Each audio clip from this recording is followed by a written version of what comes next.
Manager ને બોલાવો તમારા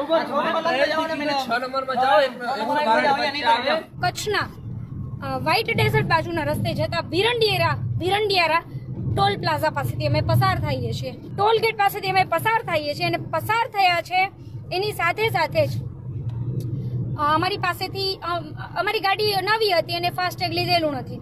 હવે ફાસ્ટેગ લીધેલું નથી તો અમારે કેશ પેમેન્ટ કરવાનું થાય. અમારી પાસે કેશ કરતાં અમે ઓનલાઈન પેમેન્ટ કર્યું અને ઓનલાઈન પેમેન્ટ કરવામાં આવ્યું અને રૂપિયા લેવામાં આવ્યા ₹180. સામતભાઈ દેવશીભાઈ સોલંકીના નામ, જેમના જે ઓનર છે આ વિરંડિયારા ટોલ પ્લાઝા ટોલ નાકાના. રૂપિયા લીધા કેટલા? ₹180.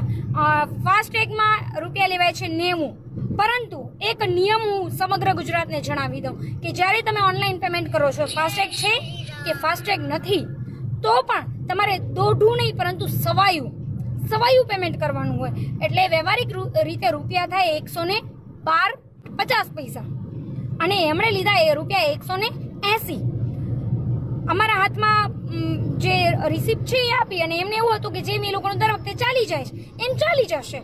પરંતુ જેવું અમને ધ્યાન આવ્યું, અમે થોડું આગળ જઈ અને પાછી ગાડી પાર્ક કરી અને એમને જઈ અને સવાલ કર્યા કે ભાઈ ₹180 કઈ રીતે થાય તો ₹112.5 તો કે ના ₹180 થાય. અને ₹180 લીધા કઈ રીતે?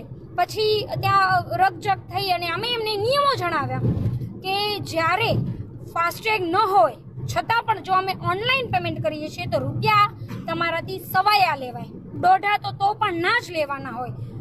અને એમણે એમના કોઈ મેનેજર સાથે કોલ પર રીવેરીફાઈ કર્યું. રીવેરીફાઈ કર્યાની સાથે જ એમને આવી અને અમને કહ્યું કે તમે સાચા છો, સવાયા રૂપિયા જ થાય, ₹112.50 જ થાય છે. તમે જે રિસિપ્ટ છે પાછી આપી દો, અમે તમને ₹112.50 ના લેખે જ અમે કાઉન્ટ કરશું. અમે તમને નવી રિસિપ્ટ આપી અને જૂની રિસિપ્ટ તમે પાછી આપી દો. અને નવી રિસિપ્ટ પાસેથી અમે ફરીથી એ પેમેન્ટ કર્યું. અને આ જોઈ શકો છો તમે, વિરંડિયારા લખેલી નવી ગૂગલ પેમાં હિસ્ટ્રી આવે છે. પહેલું જે લીધું હતું એમાં સામતભાઈ દેવસીભાઈ સોલંકીના નામે લેવામાં આવ્યું હતું. પછી જ્યારે એમને ખબર પડી કે આ લોકો તો કોઈ જાગૃત લોકો છે અથવા તો કોઈ પોલિટિકલ લોકો છે, તો એમણે બીજું જે સ્કેનર આપ્યું એ વિરંડિયારા ટોલ પ્લાઝાના નામનું હતું. ટૂંકમાં જે અગાઉના જે રૂપિયા ગયા હતા તે રૂપિયા એ એના ઓનરના અકાઉન્ટમાં ગયા હતા. અત્યારે અમે રિટર્ન થયા છીએ અને આ ટોલ પાસે અમે પહોંચી જ રહ્યા છીએ. હું આ જે ટોલ આવી રહ્યો છું, હું તમને એ ટોલની જ વાત કરી રહી છું, વિરંડિયારા ટોલ પ્લાઝા. અમે એમને સવાલ પણ કર્યો કે એક તો રોડની સ્થિતિ જોઈ લો, આટલા ખરાબ રોડના અમે તમને ટોલ આપીએ છીએ અને એમાં પણ તમે ટોલના નામે લૂંટી રહ્યા છો. તો એમની પાસે કોઈ જવાબ તો હતા નહીં. એમણે કીધું કે 1033 ઉપર તમે કમ્પ્લેન કરી શકો. મેં કીધું ઓકે બરાબર, એ અમે કરી જ દઈશું. તમારી પાસે જો ફાસ્ટેગ નથી છતાં પણ તમે ઓનલાઈન પૈસા પેમેન્ટ કરો છો તો તમને સવાયું ભાડું આપવાનું આવે છે, દોઢું ભાડું આપવાનું આવતું નથી, દોઢું ટોલ આપવાનું આવતું નથી.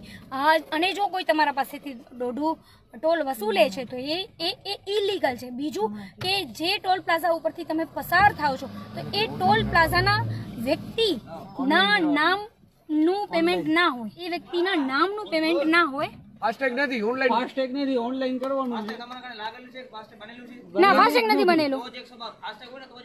અરે નથી ભાઈ, સવારે માથાકૂટ થઈ જાય આ બાબતમાં. સવારના અમે ₹112 ચૂકવ્યા નીચે. જો અત્યારે અમે સવારના ₹112 ચૂકવ્યા ભાઈ. ના ભાઈ, તમે તમારા નિયમ જાણી લો. અમે અત્યારે પાછા મેનેજરને બોલાવો તમારા. મેનેજરને બોલાવો તમારા. તમે તમારા મેનેજરને બોલાવો.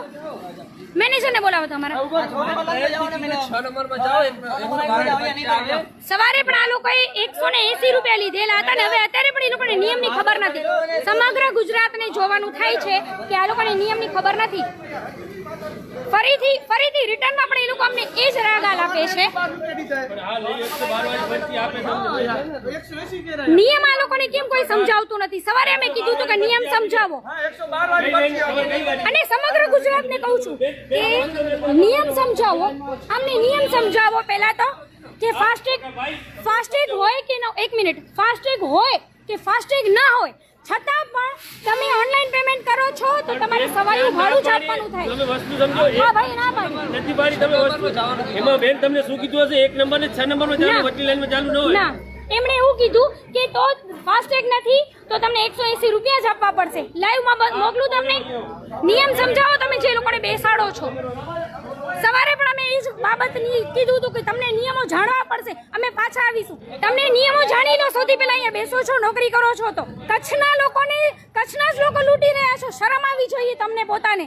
અને મારે અહીંયાથી સમગ્ર ગુજરાતને કહેવાનું થાય કે આ લોકો નિયમ નથી જાણતા અને નિયમો જાણે છે એની સામે બીજી વાર સવાલ કરે છે. તમે તો જાણજો જ ને, જાણતા ન હો ને તો સવાલ કરજો. ફરિયાદ બુક અમે સવારે પણ માંગી હતી, અત્યારે એમની પાસે સવારે પણ ફરિયાદ બુક ના હતી. ફરીથી આ ટોલ પ્લાઝા ઉપર આ લોકો આ જ સવાલ કરે છે અને એમને એવું છે કે પૂછવા વાળું કોઈ નથી. આ વિડીયોને છે ને ખૂબ શેર કરજો અને આ જે ટોલ પ્લાઝા છે ને એમના ઉપર ઇન્સ્પેક્શન થાય, એમના ઉપર ચેકિંગ આવે એની પણ માહિતી લેજો.